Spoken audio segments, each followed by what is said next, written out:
విషయం ఒకటి, వార్త ప్రొజెక్షన్ మరొకటి.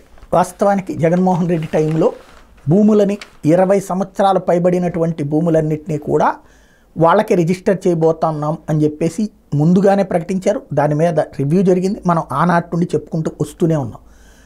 అయితే ఇప్పుడు అలాగా తీసుకున్నటువంటి భూములు దాదాపు 20 లక్షల ఎకరాల భూములు, 1 ఎకరం కాదు, 2 ఎకరాలు కాదు, 20 లక్షల ఎకరాల భూములు. అది ఇంటి స్థలాలు కావచ్చు, ఇళ్ళు కావచ్చు, పొలాలు కావచ్చు, ఇట్లాంటివన్నీ ఏళ్ల తరబడి ఎవరి చేతిలో ఉన్నాయో వాళ్ళకే రిజిస్ట్రేషన్ చేయటం, వాళ్ళు అమ్ముకున్నారు. అలాగా కొత్తగా అలా ఎవరికి పేరు రిజిస్టర్ అయిందో ఆ రిజిస్టర్ చేయించుకున్నటువంటి వాళ్ళ దగ్గర వైఎస్ఆర్ కాంగ్రెస్ పార్టీకి సంబంధించిన వాళ్ళు గత 6 నెలల్లో 39,398 ఎకరాలు రిజిస్టర్ చేయించుకున్నారు అన్నటువంటిది తాజాగా విజిలెన్స్ ఇచ్చినటువంటి రిపోర్ట్. తప్పు లేదు ఇందులో.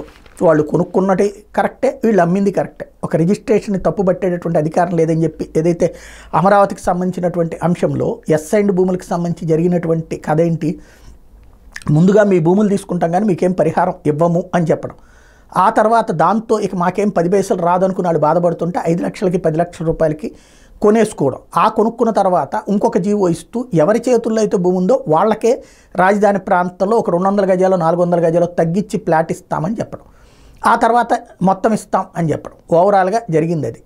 దాన్ని ఒకటో కంపేర్ చేయడానికి వీల్లేదు.